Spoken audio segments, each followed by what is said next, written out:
5장 25절로 33절입니다. 에베소서 5장 25절로 33절. 오늘은 좀 기니까 우리 한 절씩 교독하도록 하겠습니다. 제가 25절을 읽겠습니다. 남편들아, 아내 사랑하기를 그리스도께서 교회를 사랑하시고 그 교회를 위하여 자신을 주심같이 하라. 이는 곧 물로 씻어 말씀으로 깨끗하게 하사 거룩하게 하시고 자기 앞에 영광스러운 교회로 세우사 티나 주름 잡힌 것이나 이런 것들이 없이 거룩하고 흠이 없게 하려 하심이라. 이와 같이 남편들도 자기 아내 사랑하기를 자신과 같이 할지니 자기 아내를 사랑하는 자는 자기를 사랑하는 것이라. 누구든지 언제나 자기 육체를 미워하지 않고 오직 양육하여 보호하기를 그리스도께서 교회에게 함과 같이 하나니 우리는 그 몸의 지체임이라. 그러므로 사람이 부모를 떠나 그의 아내와 합하여 그 둘이 한 육체가 될지니 이 비밀이 크도다. 나는 그리스도와 교회에 대하여 말하노라. 그러나 너희도 각각 자기의 아내 사랑하기를 자신같이 하고 아내도 자기 남편을 존경하라. 아멘. 오늘은 참신앙인가 유사신앙인가 35번째 시간입니다. 참신앙인가 유사신앙인가라는 큰 주제로 오늘까지 35주를 나누고 있는 겁니다. 그럼 35주라는 시간은 결코 짧은 시간이 아닙니다. 짧지 않은 시간을 또 많은 양을 나누다 보니 참신앙인가 유사신앙인가라고 하는 주제가 굉장히 중요한 주제임에도 불구하고 시간이 지남에 따라 많은 분들에게 그 지난 시간의 내용들이 잊혀지는 일들이 있습니다. 그러니까 우리 안에 차곡차곡 쌓여야 되는데 이제 배출되는 거죠. 이제 잊혀지는 거죠. 바쁘겠지만 지나간 설교들 다시 좀 들으시면서 정리하는 시간들을 가지시면 좋을 것 같고요. 다시 정리하면서 자신을 돌아보고 또 자신을 하나님 앞에서 진단할 수 있는 그런 시간을 가지시면 좋을 것 같습니다. 잠시 지난 시간들을 좀 돌아보면 제가 설교 제목들을 좀 뽑아봤어요. 당신은 진짜 그리스도인입니까? 아니면 참칭 그리스도인입니까? 그럼 이 땅에는 진짜 그리스도인이 있고 또 동시에 스스로 그리스도인으로 여기는 참칭 그리스도인이 있습니다. 진짜 그리스도인이 참신앙이고 참칭 그리스도인은 유사신앙, 거짓신앙인 겁니다. 아니란 판단이 영혼을 망칠 수 있다. 그러니까 제대로 자기를 돌아보는 것이 아니라 막연하게 혹은 안일하게 자기를 돌아보고 진단하고 판단하는 겁니다. 그러니까 구원 받았겠지, 나는 참 신앙이겠지. 그러다가 영혼을 망칠 수 있습니다. 그래서 성경이 말하는 진짜 믿음의 의미가 뭐냐, 그 믿음에 진입하기 필요하고, 그러면서 참 신앙의 감정인가 종교적 감수성인가도 분별해야 합니다. 참 신앙 안에 거룩한 감정이 있습니다. 하지만 종교에도 그 감정이 있습니다. 그래서 용어로 구별하는 겁니다. 참된 감정인가 종교적 감수성인가. 거룩한 감정이 회복되어져야 합니다. 성령의 내주하심이냐 아니면 마귀의 사단의 유혹이냐, 하나님을 사랑하는가 자기를 사랑하는가. 그럼 이게 구별이 되십니까? 나는 하나님을 사랑하는가 나를 사랑하고 있는가. 여러분, 정말 많은 사람들이 자기를 사랑하고 있으면서 하나님 사랑한다고 스스로 여기고 있습니다. 무서운 겁니다. 참된 열심인가 거짓된 열심인가, 이것도 분별하셔야 합니다. 우리는 한국교회는요, 열심히 하면 그게 진짜 믿음이라고 여겨졌습니다. 열심히 안 하는 건 부족한 믿음이고 열심히 하는 건 진짜 믿음이라고 여겨졌습니다. 하지만 성경은 참된 신앙에도 열심이 있지만 거짓된 신앙에도 열심이 분명히 있습니다. 열심이라고 하나님 앞에 다 인정받는 게 아닙니다. 참된 거룩이냐 종교적 위선이냐, 그리고 참된 변화는 말씀과 성령으로 가능하다. 그러면서 겸손하냐라고 묻습니다. 여러분, 참된 신앙은 겸손합니다. 참된 신앙은 하나님을 경외합니다. 그리고 참된 신앙은 하나님의 말씀을 듣습니다. 자기 감정의 소리, 기분의 소리, 환경의 소리를 듣는 것이 아니라, 그거를 따라가고 거기에 반응하는 것이 아니라 하나님 말씀을 듣습니다. 참된 신앙은 그래서 하나님을 경외하며 하나님 뜻에 복종합니다. 그러면서 온전한 순종인가 선택적 순종인가를 나누었습니다. 하나님 경외하고 하나님 사랑하고 참신앙 가운데 있으면 온전한 순종을 추구합니다. 그런데 거짓 신앙은 선택적으로 순종하면서 그 선택적 순종을 가지고 자기가 신앙생활 잘한다고 영적이라고 곡해합니다. 영적 갈망이 있느냐 아니면 적당히 안주하고 있느냐. 영적 갈망이 없이 적당히 안주하는 자리에 있다면 유사신앙일 가능성이 굉장히 큽니다. 그래서 하나님을 더욱 갈망하라고 하나님 말씀하고 있습니다. 그러면 지난주까지는 3주 동안 참된 신앙은 형제를 사랑하는 것이다. 오늘도 말씀을 나눌 것인데 독립적으로 말씀을 들으면 안 되고요. 기존에 나누었던 그 말씀 하나가 차곡차곡 쌓이면서 오늘 말씀을 들어야 합니다.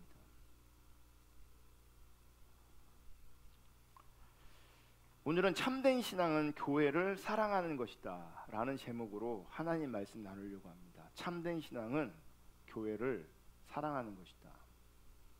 여러분, 참된 신앙은 교회를 사랑하는 것이다 라고 한다면 먼저 교회가 무엇인지를 알아야 합니다. 그러니까 사랑하려면 아는 것이 전제되어야 합니다. 우리가 신앙의 본질을 말할 때 신앙의 본질을 하나님을 아는 것, 하나님을 사랑하는 것으로 표현합니다. 그러니까 하나님을 아는 것, 하나님을 사랑하는 것이 신앙의 본질이다.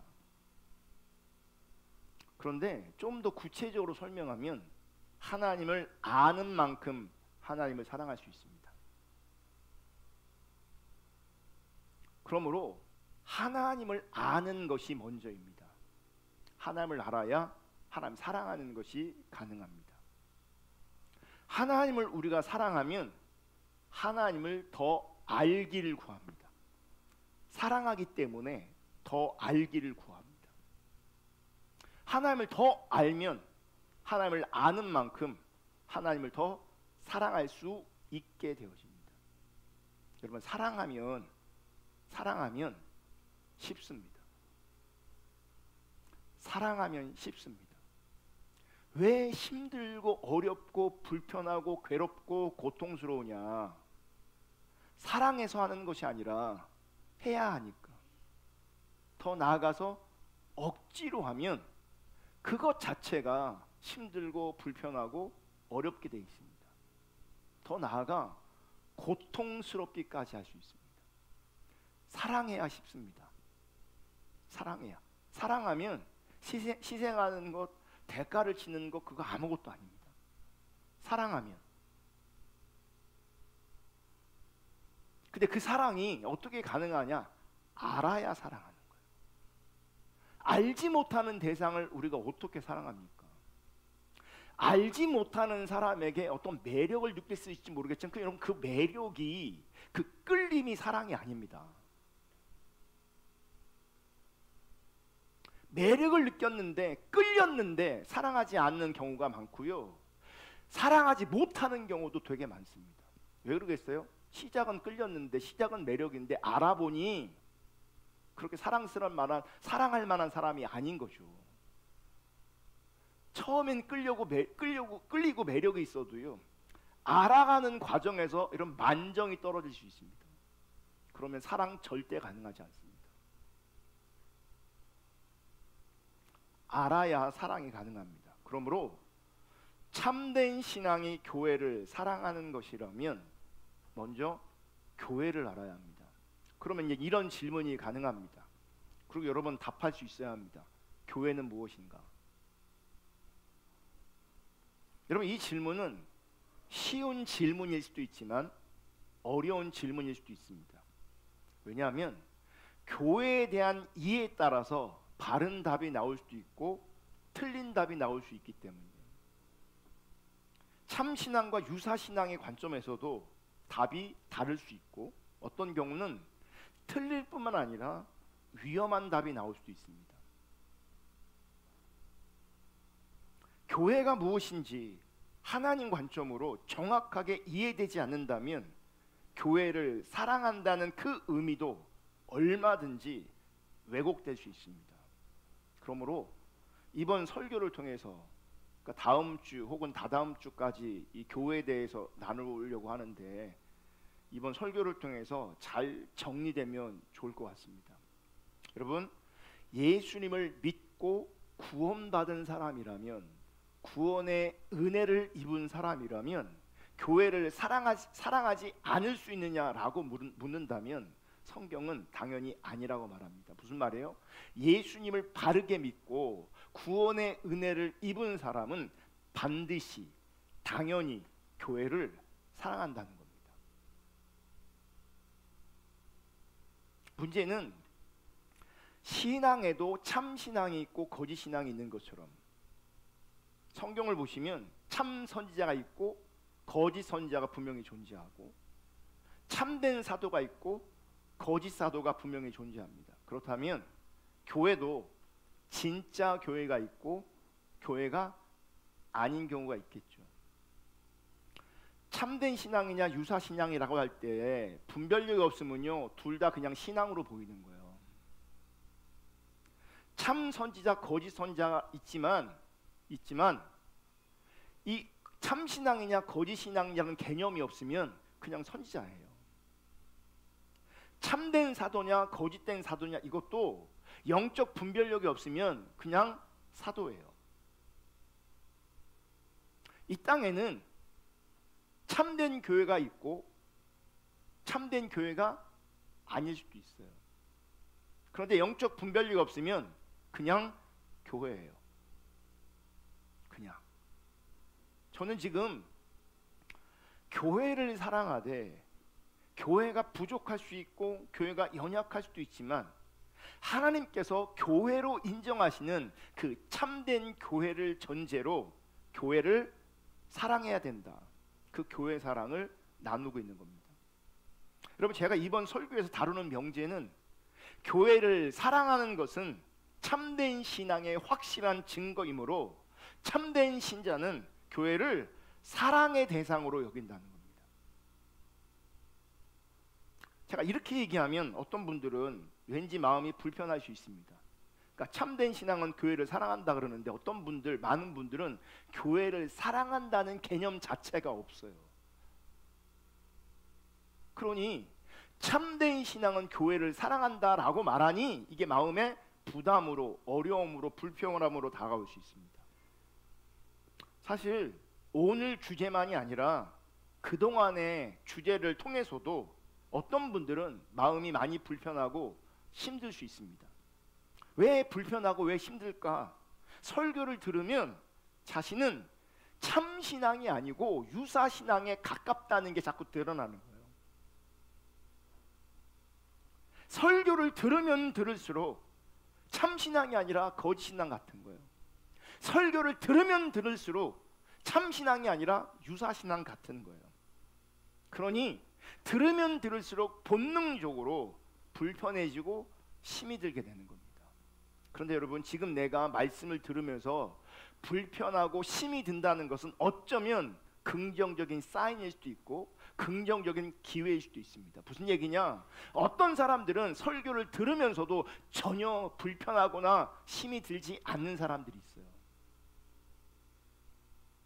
근데 말씀을 들으면서 불편해지고 힘이 든다. 그것은 긍정적인 사인일 수도 있고 긍정적인 기회가 될 수 있습니다.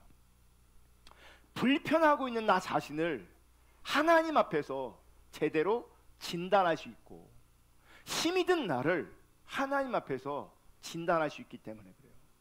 여러분, 하나님 앞에서 바르게 진단되었다면 하나님 앞에 바른 태도와 자세를 가져야 합니다. 하나님 앞에 바른 자세와 태도는 다른 거 아니에요. 돌이키며 회개하는 겁니다. 불편한 마음, 힘든 마음, 그 힘들고 불편한 마음을 가지고 하나님께 나아가야 합니다. 왜 힘든가? 뭐가 불편한가? 돌아봐야 합니다. 그리고 그 힘들지만 불편하지만 하나님께서 원하시는 바른 자세와 태도가 무엇인가를 찾아야 합니다. 그것은 회개하고 돌이키는 겁니다.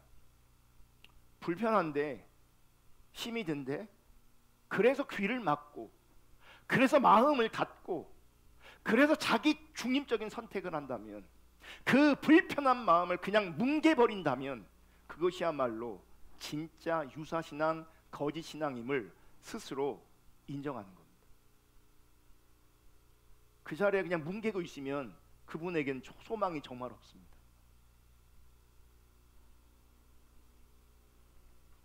여러분, 교회에 대한 성경의 가르침을 알게 된다면 참된 그리스도인의 심령에는 교회에 대한 사랑이 일어나야 합니다.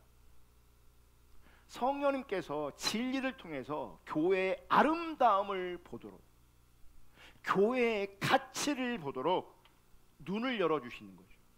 그러면 성령님께서 열어주신 그 믿음의 눈을 가지고 교회를 다시 보는, 교회를 새롭게 보는 거죠.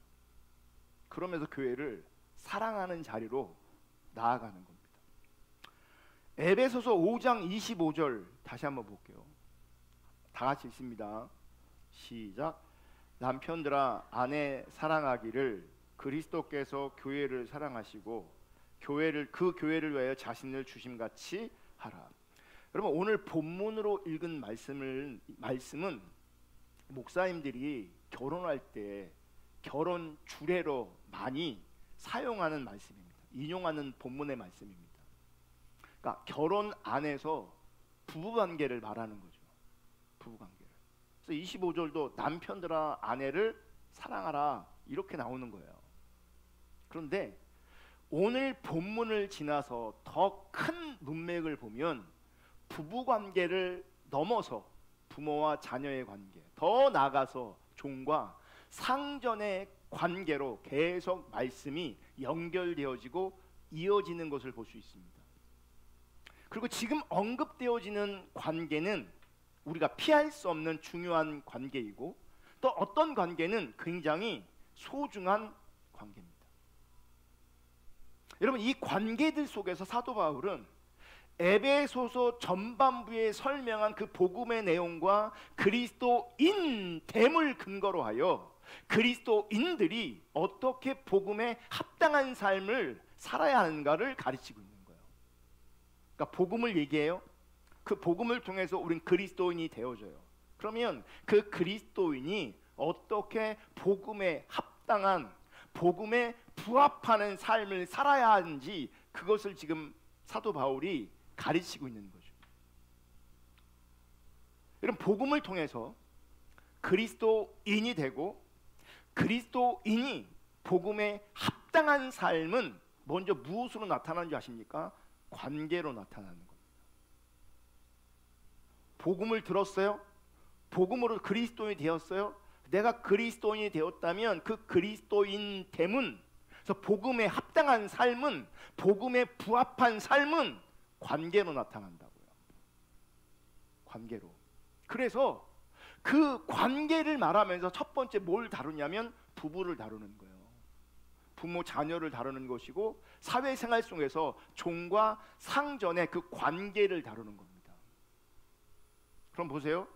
사도 바울이 가르친 그 복음은 나에게 어떤 의미로 다가오고 있는지, 그 복음이 나에게 어떤 의미를 지니고 있는지를 여러분 스스로가 이제 돌아보셔야 합니다.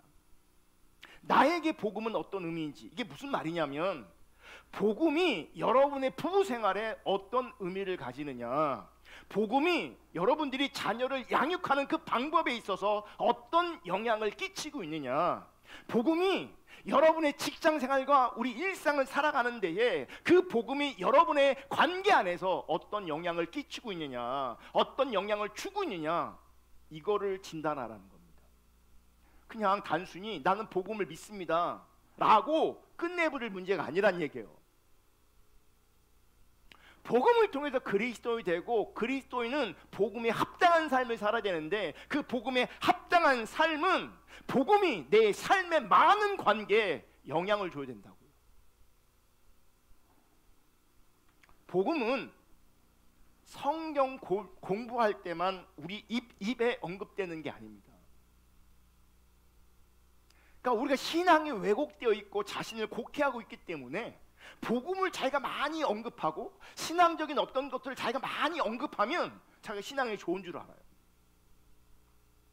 근데 복음은 그런 수준에 머물러 있는 게 아닙니다. 우리가 이런 얘기 하거든요. 복음에는 능력이 있대요. 믿습니까? 복음에 능력이 있어요. 아멘. 그럼 복음에는 어떤 능력이 있는 겁니까? 여러분에게는 그 복음을 통해 어떤 능력이 나타나고 있습니까? 복음의 능력이라고 말할 때 그 능력은 뭘 의미합니까?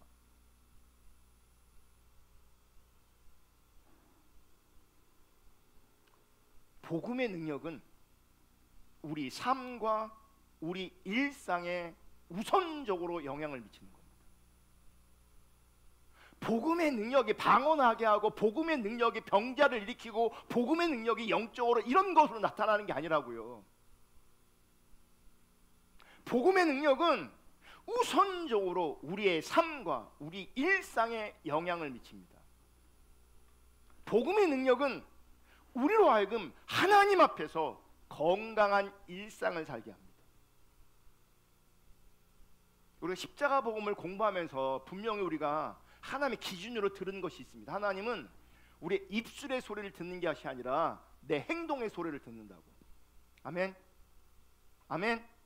저는 그래서 제가 하나님은 아니지만 사실은 저뿐만 아니라 모든 사람들이 그걸 보려고 합니다. 하나님은 여러분의 말을 듣지 않습니다. 말로 별 소리를 다 하고 별 은혜스러운 말을 다 해도 그분에게 만약 일상이 무너져 있다면 그분은 복음을 모르는 겁니다. 그분에게 복음이 없는 겁니다.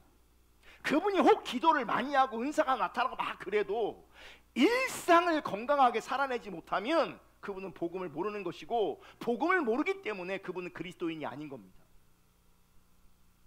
한국교회가 너무 잘못한 것 중에 하나가 뭐냐면 그리스도인이 아닌데 집사라고 권사라고 장로라고 직분을 주는 겁니다. 한국교회가 너무 잘못한 게 뭐냐면 그리스도인이 아닌데 사실은 복음을 모르는데 장로가 될 수 있고 목사가 될 수 있고 선교사가 될 수 있습니다.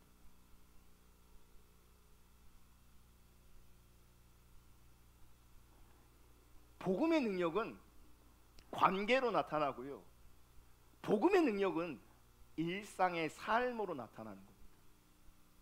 일상의 삶으로. 자기의 일상을 돌아볼 때, 내 관계성을 돌아볼 때 내가 복음을 아는 자인가 혹은 내가 그리스도인인가가 드러나게 되어 있습니다. 그럼 그런 관점에서 자기를 진단하시고 자기를 돌아볼 수 있기를 주님의 이름으로 축복합니다. 만약 하나님 앞에서, 복음 앞에서 그리스도인으로 관계성 안에서, 일상 안에서 부끄러움이 있다면 여러분 입을 닫으셔야 합니다. 입을 열면 열수록 복음이 땅에 떨어지는 겁니다. 내가 그리스도인이라고 신앙생활 한다고 말하면 말할수록 하나님의 이름이 땅바닥에 떨어지는 겁니다.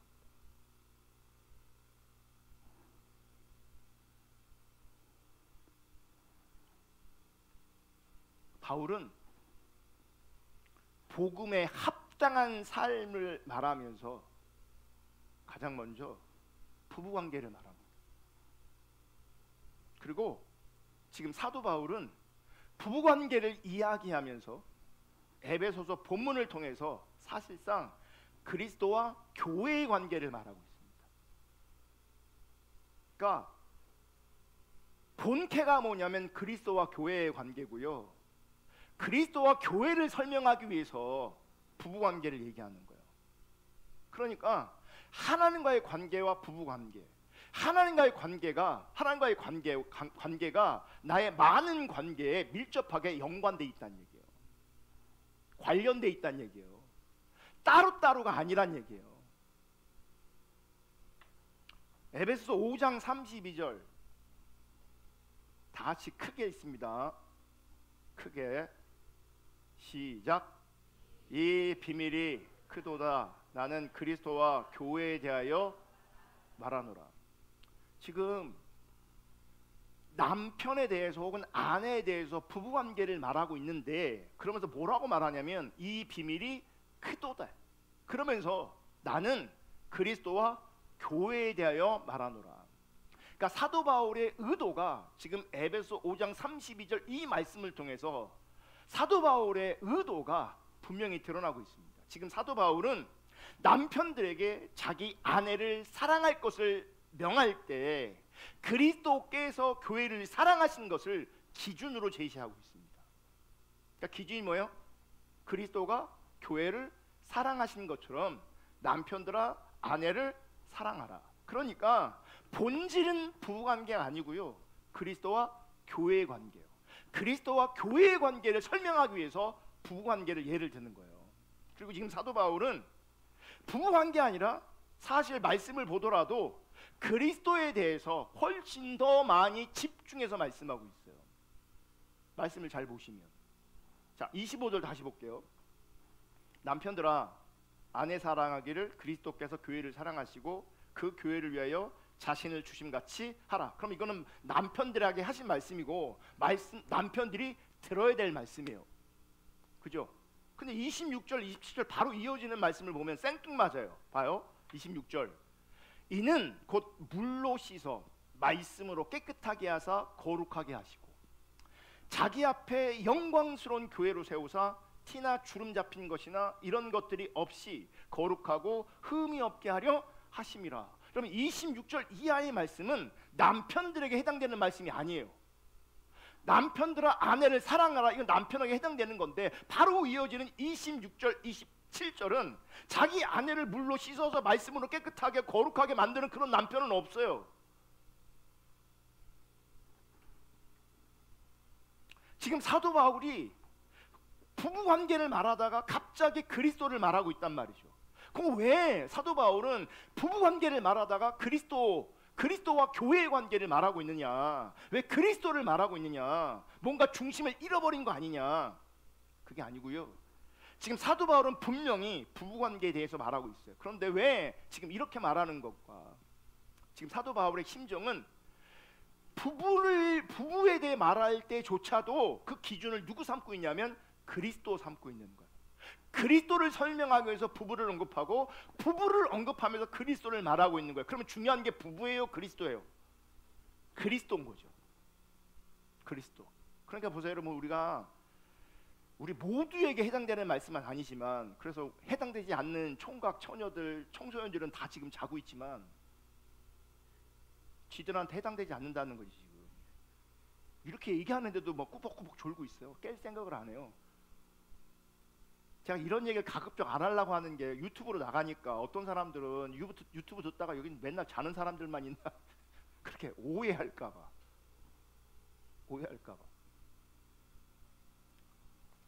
정말 중요한 건 뭐냐면요, 여러분 부부 관계가 온전해지려면 전제가 있어요. 남편과 아내가 그리스도인이어야 돼요. 그냥 그리스도인이 아니라 스스로 그리스도인이라고 참칭하는 게 아니라 진짜 그리스도인이어야 돼요. 그 그리스도인 남편에게, 그 그리스도인 아내에게 서로 사랑하라고, 서로 존경하라고 말하는 것이지, 그리스도인의 정체성이 빠져버리면 사랑하라고 아무리 요구해도요 사랑이 안 됩니다. 존경하라고 아무리 요구해도 존경되지 않습니다. 그리스도인이 아니기 때문에, 기준이 그리스도가 아니기 때문에. 그래서 지금 사도 바울은 부부 관계를 얘기하면서도 뭘 얘기하고 있냐면 그리스도와 교회의 관계를 얘기하고 있는 거예요. 에베소서 5장 31절을 볼게요. 그러므로 사람이 부모를 떠나 그 아내와 합하여 그 둘이 한 육체가 될지니. 이거는 바울이 창세기 2장 24절의 말씀을 인용하는 겁니다. 볼게요. 이러므로 남자가 부모를 떠나 그의 아내와 합하여 둘이 한 몸을 이룰지로다. 창세기 2장 24절의 말씀은 하나님이 첫 번째 아담과 아우 남자와 여자를 만드시면서 뭐예요? 주례사 하신 거죠. 남자가 부모를 떠나. 여러분, 때가 되잖아요. 자녀는 부모를 다 떠나야 합니다. 이 얘기는 그냥 멀리 가서 살아라 이 얘기가 아니라 육체적으로, 정서적으로, 물질적으로 모든 영역에서 부모와 분리돼야 합니다. 그러니까 기독교 문화가 정착이 된 그 서양이나 미국 같은 거는요, 고등학교 졸업하면 웬만한 거 다 분리시킵니다. 떠나야 되기 때문에. 정서적으로 묶여 있으면요, 그 정서적인 묶임이 나중에 두 관계를 더 어렵게 만듭니다. 힘들게 만듭니다. 특별히 이제 오늘날은 자녀들이 한 사람밖에 없잖아요. 근데 못 떠나 보내잖아요. 근데 사실은 물리적으로 떠나야 되는 거거든요. 근데 여기서 떠나질 못하면 그거 얼마나 힘들겠어요. 옛날에는 큰 딸이 시집 가도 둘째 딸이 있고 셋째 딸이 있고 넷째 딸이 있고 다섯째 딸이 있고 또 있고 해서 괜찮은데 하나밖에 없는데 하나가 떠나버려. 이 뻥 뚫린 이 빈 가슴을 어떻게 하겠냐고요. 지금 아들 하나만 키우는 우리 교인들이 몇 명 있거든요. 그 엄마들 잘 들으셔야 합니다. 묶여 있어요. 지금부터 벌써 못 떠나보내.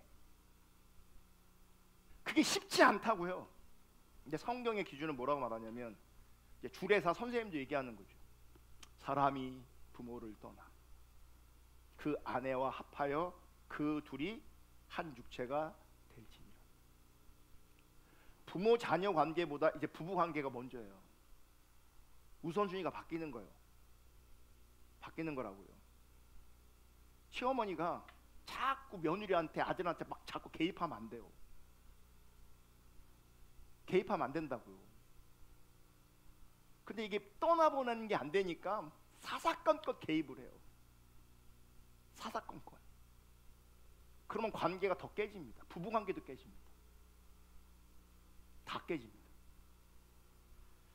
어쨌든 하나님의 첫 번째 주례사인데, 그럼 잘 보세요. 잘 생각해 보세요. 결혼은 이 결혼이라는 제도는 인간이 범죄한 후에 생겨난 것인가 아니면 범죄하기 전에 생겨난 것인가? 결혼. 범죄하기 전에 하나님께서 아담과 하와를 부부로 맺어 주신 거죠. 범죄하기 전에. 그런데 인간의 범죄로 말미암아 하나님과의 관계가 깨어지고 단절되어지고, 더 나아가서 인간과의 관계도 깨어지고 인간과의 관계가 소외되었습니다. 관계에 소외가 생겼습니다.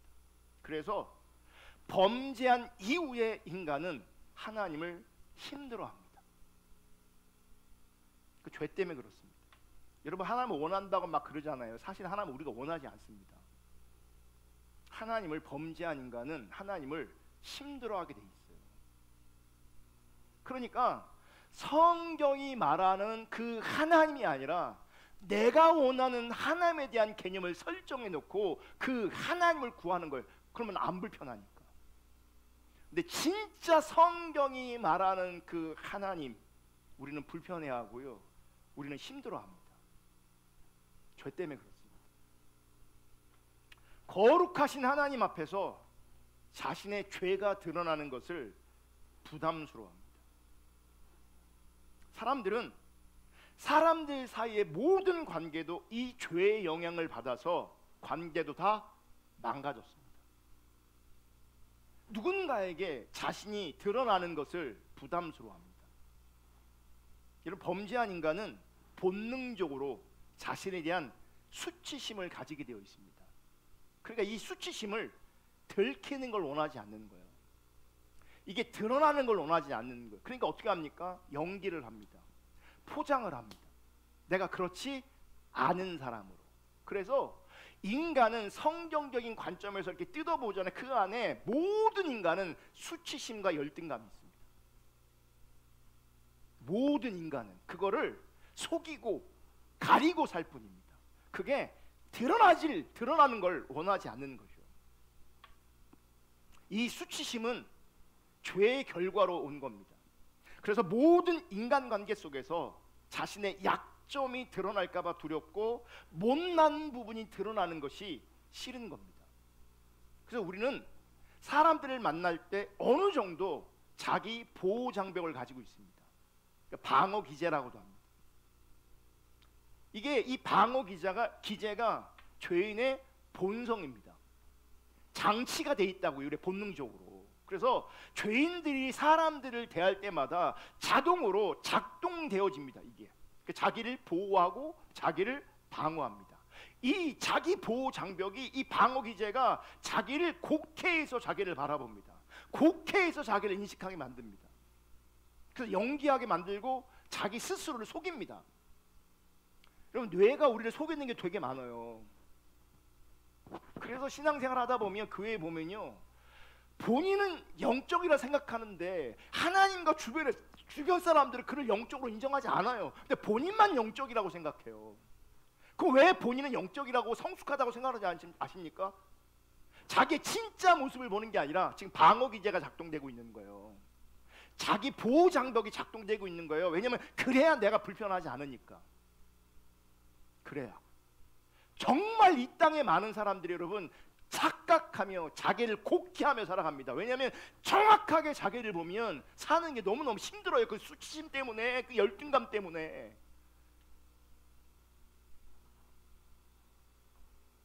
그래서 많은 인간들이 그 수치가 드러날까 봐 무서워합니다. 그래서 감춥니다. 포장합니다. 그리고 수치가 드러났을 때 숨어버립니다. 숨어버려요. 여러분, 연애할 때는 참 좋은 게 뭐냐면 이 포장이 너무 잘 됩니다. 결혼 생활이 왜 이렇게 힘든지 아십니까? 같이 사니까. 연애할 땐 가려지는데, 연애할 땐 포장이 되는데 같이 살면 이게 가려지지가 않아요. 가려지지가 않아요. 그래서 사랑해서 만나고 결혼했다고 하는데 막상 살아보면 그 어떤 관계보다 가장 심각한 관계가 돼버려요. 왜냐면 수치가 이제 가려지지 않거든요. 서로 수치가 가려지지 않으니까요, 부부가 서로 만만하게 여깁니다. 존중할 수가 없습니다. 왜요? 내 눈에 보이는 남편의 모습, 내 눈에 보이는 그 아내의 모습은요 정말 아무것도 아니거든요. 매력이라고는 눈꼽만치도 없어요. 살다 보면. 그러니 어떻게 관계가 좋아지겠어요? 나빠지면 나빠지지. 여러분, 현상 유지만 잘해도 그거 진짜 잘 사는 겁니다. 하나님 없는 사람들이 현상 유지만 잘해도 그거 잘 사는 거라니까요. 만나면 같이 살면 수치가 다 드러나게 돼 있어요. 원하지 않는데 드러나요. 자기의 민낯을 막 드러내고 있단 말이에요. 드러낼 수밖에 없다고. 어떻게 가려요? 평생 어떻게 산다고.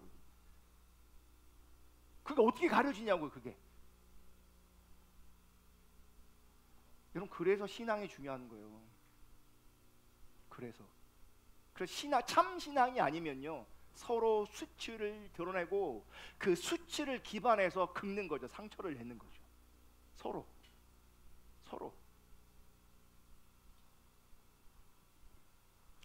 그러니까 타락하기 전의 결혼과 타락한 이후의 결혼 생활이 이렇게 달라지는 거예요. 여러분, 잘 들으셔야 돼요. 정말 이 말씀을 여러분 정말 마음에 새기셔야 되는데, 이 방어 기제가 우리로 하여금 하나님 앞에 진실하지 못하게 합니다. 이 방어 기제가 깨지지 않으면 온전한 신앙생활, 복음에 합당한 그리스도인의 삶 안 됩니다. 그러니까 평생 위선적인 삶을 살다가 그 위선이 드러나면 수치심에 숨어버리는 겁니다.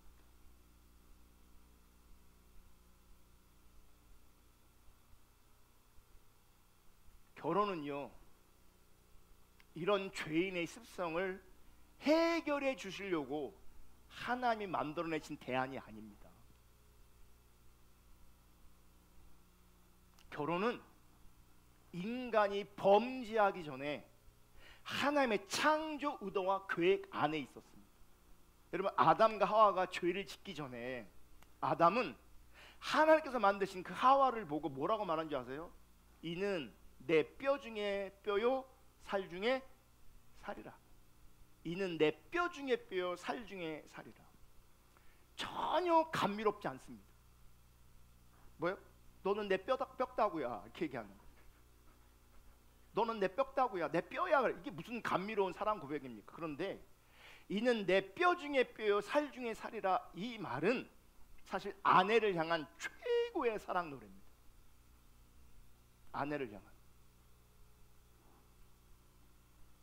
이렇게 최초의 남편은 아내를 위해서 사랑의 찬가를 불렀습니다. 그럼 그들 부부 관계가 얼마나 행복했겠습니까?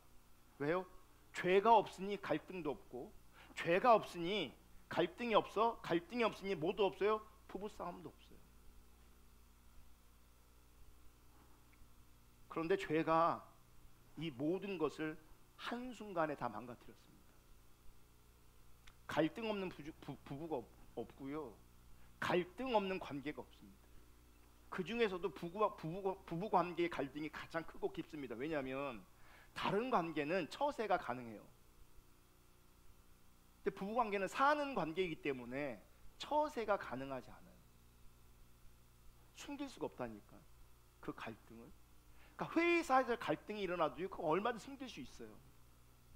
내가 불편한 사람이 있는데 그 사람 앞에 웃을 수 있어요, 회사 생활은. 네. 근데 여러분, 집에서는 그거 안 돼요. 남편한테, 와이프한테 그거 잘 안 돼요. 연기가 안 된다니까요. 꼴 보기 싫은데 어떻게 웃어요? 꼴 보기 싫은데. 꼴 보기 싫은데, 그러니까 감춰지지가 않는다고요. 감출 수가 없다고요. 죄가 다 망가뜨린 거예요, 관계를. 죄 때문에 그런 거예요. 죄 때문에.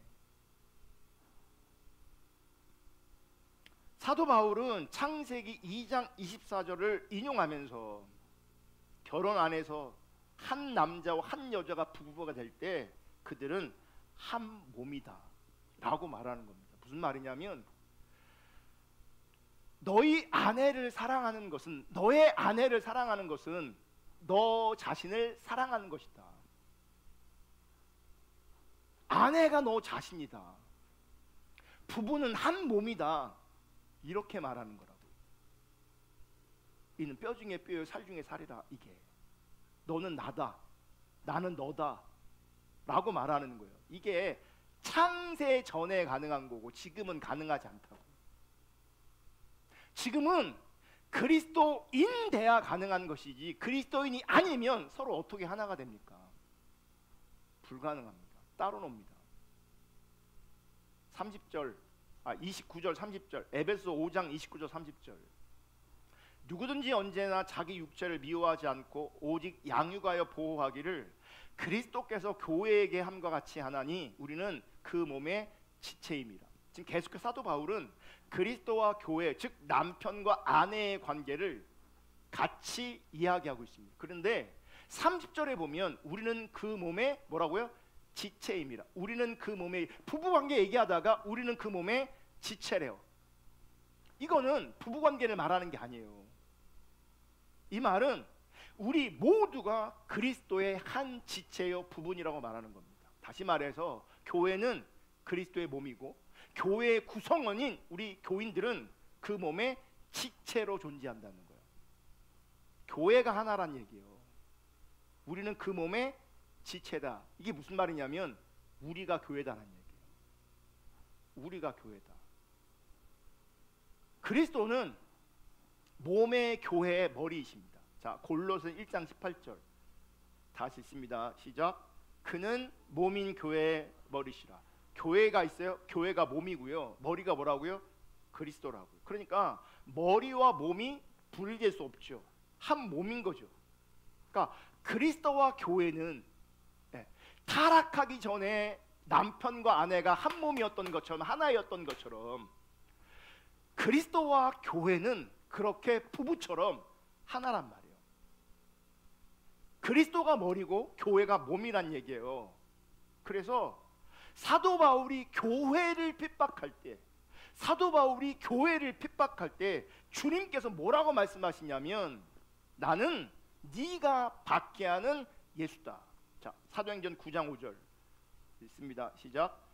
대답하되 주여 누구시니까 이르시되 나는 내가 박해하는 예수라. 지금 사도 바울은 그러니까 변화되기 전에 교회를 박해하고 교회를 핍박하고 있어요. 예수님이 나타나시, 당신 누굽니까? 그래요. 그랬더니 뭐라고 말해요? 네가 박해하는 예수다. 그러니까 교회와 예수를, 교회와 그리스도를 지금 일치시키고 있단 말이에요. 교회가 그리스도고 그리스도가 교회인 거예요 지금. 그러니까 우리는 그 몸의 지체임이라, 같은 맥락에서 우리가 곧 교회다. 우리가 교회예요. 아멘. 교회가 그리스도예요. 그래서 에베소서 5장 32절에 아까 말씀드린 대로 이 비밀이 크도다. 나는 그리스도와 교회에 대해서 말하고 있다.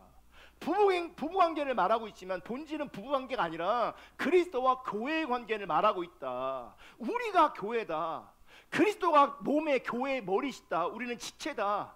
그러니까 교회와 그리스도는 한 몸이다. 우리가 교회다. 그러니까 우리가 교회이면 그리스도와 한 몸으로 존재하는 거예요. 이게 비밀이라는 거예요. 이 비밀이 크다는 거예요. 아멘. 그러니까 여기서 말하는 비밀은 부부의 비밀이 아니에요. 그리스도와 교회의 관계를 말하는 거죠. 그러니까 그리스도와 교회는 하나라는 겁니다. 여기서 하나라는 개념은 한 몸이라는 개념이에요. 아멘. 그래서 바울이 자기의 아내를 사랑하기를 자신같이 하고 아내도 자기 남편을 존경하라. 에베소 5장 33절 그렇게 말해요. 다시 한번 읽을게요. 시작. 그러나 너희도 각각 자기의 아내 사랑하기를 자신같이 하고 아내도 자기 남편을 존경하라. 여러분, 부부관계는 그리스도와 교회의 관계, 그리고 그리스도와 신자의 관계를 보여주는 겁니다. 그러니까 보세요. 내가 건강하고 온전한 부부 생활이 가능하려면 그리스도와 교회의 관계를 알아야 되고 그 교회 안에 내가 포함되어 있어야 되는 거예요. 그래서 그리스도와 교회가 하나인 것처럼 그 비밀을 내가 알아야 부부 관계가, 이 관계가 적용이 되는 거예요. 이해가 되세요? 그러므로 내가 교회이고 그리스도와 하나의 관계가 실제되지 않으면 여러분 죽었다 깨어내도 여러분의 남편과 여러분의 아내와 하나가 안 됩니다. 이건 타락한 인간은 절대로 하나일 수가 없습니다. 하나 되지 않습니다. 그러니까 내가 그리스도와 하나 되지 않으면, 교회가 그리스도와 하나인 걸 내가 깨닫지 못하면 나는 내 관계성 안에서 절대로 하나를 모릅니다. 그게 뭐 따로 노는 거야 항상. 하나님 없는 남편들이 여러분 다 잘해준다고요? 그럼에도 불구하고 절대로 하나 될 수가 없습니다. 백 사주고 반지 사주고 목걸이 사주고 뭘 별걸 다 사줘도요, 그분이 그리스도인이 아니라면, 내가 그리스도인이라면 그 남편과 그 아내는, 타락한 인간은 절대 하나 될 수 없습니다. 하나 안 됩니다. 그냥 내 남편은 나를 사랑해요, 그렇게 생각하시면 여러분의 정신 건강에 좋습니다. 그냥 그렇게 생각하세요. 하나님 관점에서 사랑은 안 됩니다. 불가능합니다. 타락한 인간은 그리스도를 모르면, 참된 신앙 가운데 있지 않으면 그 사랑이 나올 수가 없습니다. 지금 성경도 남편들에게 요구할 때 그리스도가 교회를 사랑한 것처럼 너도 아내를 사랑하라고 말하는 거예요. 그러니까 그리스도가 교회를 사랑한 그 사랑을 모르면 그 남편은 아내를 평생 제대로 사랑할 수가 없다고요. 그건 아내도 마찬가지예요. 그것은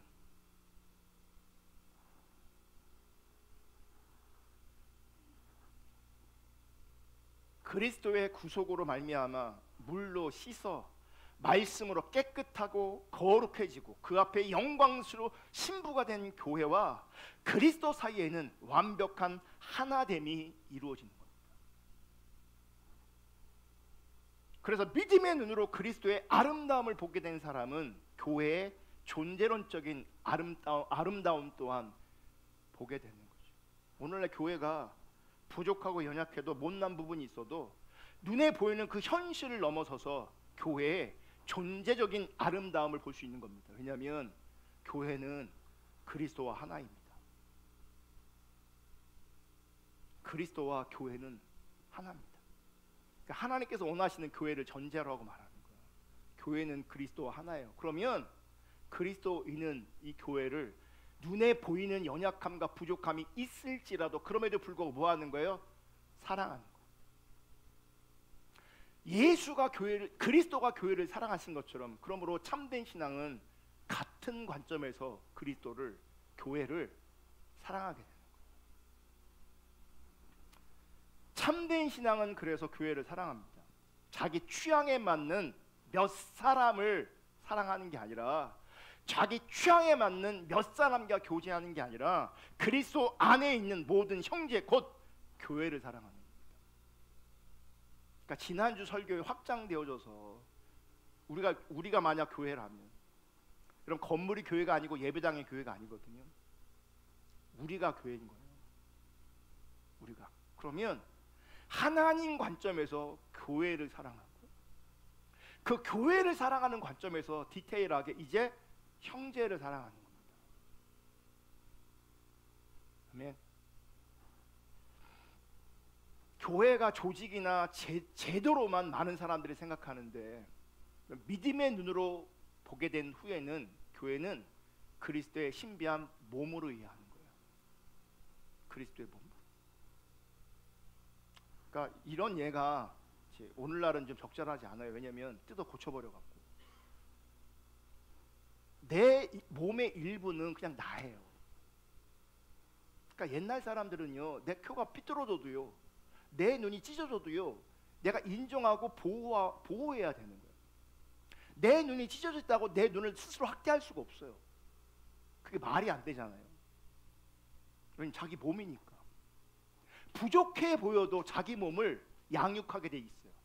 자기 몸을 관리하게 돼 있어요. 자기 몸이라서. 제가 요즘 그 말이 부족자라고 말하는 게 뭐냐면, 뜯어 고치니까. 마음에 안 들면 뜯어 고치고, 마음에 안 들면 뜯어 고치고, 마음에 안 들면 뜯어 고치니까. 근데 원래는 그렇지가 않았어요. 내 몸은 내가 받아들이고 인정하고, 인정하는 그 자리에서 뭐 해야 되는 거예요? 관리해야 되는 거죠. 양육해야 되는 거죠. 우리 교회가 연약해도 하나님이 그리스도와 교회가 하나라고 말씀하시고, 이게 하나님 관점에서 크신 비밀이 담겨 있기에 어렵지만 쉽지 않지만, 내가 그리스도인이라면 교회를 사랑해야 돼요. 연약하고 부족하고 좀 안 된 모습이 있어도 그럼에도 불구하고 교회를 사랑해야 돼요. 그런 은혜가 있기를 주님의 이름으로 축복합니다. 그러므로 교회는요, 하나님을 드러내야 합니다. 세상은 하나님을 모르고 있고, 하나님을 오해하고 있고, 하나님을 믿지 않습니다. 하나님을 믿지 않는 사람들에게 하나님이 어떤 분인지, 그리스도가 어떤 분인지를 보여줄 수 있도록 하나님께서 무엇을 세우신 것이냐면 교회를 세운 겁니다. 오늘날 교회가 무너졌습니다. 그래서 교회가 하나님을 드러내야 되는데, 사실은 교회를 통해서 하나님은 도리어 오해받게 되었어요. 하나님의 이름이 땅바닥에 떨어졌어요. 교회가 교회되지 못해서. 어떤 한 사람을 향해서 저 사람은 예수님 같아, 저 사람은 그리스도 같아, 굉장히 좋은 말입니다. 여러분 그런 소리 들을 수 있기를 주님의 이름으로 축복합니다. 그런데 진짜 더 중요한 말이 있습니다. 교회가 주님 같아야 합니다. 교회가 개인이 주님 같아야 되고 교회도 주님 같아야 돼요. 그러면 내가 그리스도인으로 존재해야 되겠지만 한편으로는 또 우리 교회가 하나님 앞에 온전하고 건강해지도록, 교회가 세워지도록, 하나님께서 원하시는 교회 역할을 감당할 수 있도록 우리가 한 몸으로서 지체됨으로써 말미암아 이 건강하게 만들어야 될 책임이 우리 가운데 있습니다. 그러니까 우리는 비전하면 거창한 뭐 해외 선교, 뭐 외국 선교, 뭐 북한 선교, 뭐 이런 다양한 선교를 생각하는데, 여러분 하나님께서 우선적으로 우리 가운데 요구하시고 원하시는 건 뭔지 아십니까? 주님의 몸된 교회를 건강하게 세우는 겁니다. 건강하게. 그러니까 헛바람 들지 마시고요. 되지도 않는 뭐 안 되는 뭐 말도 안 되는 비전을 품고 기도하지 마시고, 그리스도의 몸된 교회를 세우는 그 일에 헌신할 수 있기를 주님의 이름으로 축복합니다. 교회를 통해서 하나님이 드러나야 합니다. 교회는 주님이 어떤 분인지 세상에 보여줄 수 있어야 합니다. 그러므로 개인이 거룩해지는 것도 굉장히 중요하지만 교회가 거룩해져서, 교회가 온전해져서 교회를 통해서 주님이 드러나는, 하나님의 영광을 드러낼 수 있는 그런 은혜가 우리 가운데 있기를 주님의 이름으로 축복합니다. 교회는 그리스도의 몸입니다. 즉 교회가 그리스도입니다. 이게 말도 안 되는 말 같지만, 우리가 마음에 와닿지 않을 수도 있지만 굉장히 중요한 말이에요. 여러분 성경은요 아무리 읽어도 개인을 향해서 그리스도라고 말한 적이 한 번도 없어요. 개인을 향해서 그리스도다 이렇게 말한 적이 없다고요. 개인을 향해서. 성령이 거하시는 하나님의 성전이 될지 모르겠지만 그 개인을 향해서 그리스도다 이렇게 호칭한 적이 한 번도 없어요. 그냥 그리스도의 사람, 그리스도인이지. 근데 놀라운 것은요, 성경은 교회는 그리스도다, 교회와 그리스도는 한 몸이다, 교회와 그리스도는 하나다, 하나로 말씀하시는 거라고요. 교회를 잘 세우는 것이, 교회에 붙어 있는 것이, 교회를 아름답게 하고 온전하게 하는 것이 곧 내가 건강해지고 내가 온전해지는 겁니다. 제가 설교를 준비하면서 지금 제가 그 시간이 없어서 막 끝도 끊고 막 지금 막 하는데요, 이런 거 있어요. 그러니까 파도 타기 있잖아요. 파도 타기. 월드컵 경기 때 보면 파도 타기 한쪽이 시작합니다. 여기서 한번 해볼까요? 자, 아무도 안 해. 파도 타기 뭔지 알죠? 네, 또 어떤 사람은 진짜 바닷가에서 뭐 타는 줄 알고 그 파도 타기 말고, 잡아요. 다 보세요. 이거만 하고 마칠게요. 이제 다 보라고요. 자, 파도 타기를 하면 여기서부터 어느 다 이제 이미지를 그리세요. 여기서 하면 슉 하면 뭐 올라갔다 내려갔다 슉 그렇게 가는 거잖아요. 신앙생활은 파도 타기입니다. 여기서 파도 타기 다 일어나는데 한 인간만 안 일어나. 여기 다 앉아 있는데 어느 한 인간만 일어나고 있어. 그거 파도 타기 아니에요. 일어났다 앉았다 같이 해야 되는 거예요. 쫙 같이 가셔야 되고, 튀면 안 된다고요. 교회 안에서 누군가가 튀면 안 된다고요. 자기 중심이 강한 사람은요 튀는 게 잘하는 줄 알아요. 묻어 가시라고요. 같이 가시라고요. 다른 사람 일어날 때 같이 일어나고 다른 사람 앉을 때 같이 앉으라고요. 교회가 교회돼야 그 교회가 그리스도고, 그 교회와 그리스도가 하나일 때, 내가 지체로 있을 때 나도 건강해지고 나도 온전해지는 거라고요. 혼자 잘났다고 신앙생활 잘한다고, 혼자 잘난 게 신앙생활 잘하는 게 아니라고요.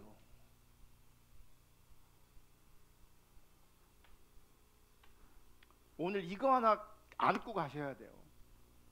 교회는 그리스도의 몸이다. 교회는 그리스도다. 그리스도는 교회다. 이거 굉장히 무거운 주제입니다. 나는 그 교회의 일부분이고 지체라는 걸 기억하셔야 돼요. 지체로서 교회를 아름답고 건강하게 세울 수 있는 그런 은혜가 있기를 주님의 이름으로 축복하고요. 그 은혜를 통해서 나에게 주어진 많은 관계 속에서 그리스도를 기준 삼아서 사랑하고 존중하고 섬기는 그런 은혜가 있기를 주님의 이름으로 축복합니다.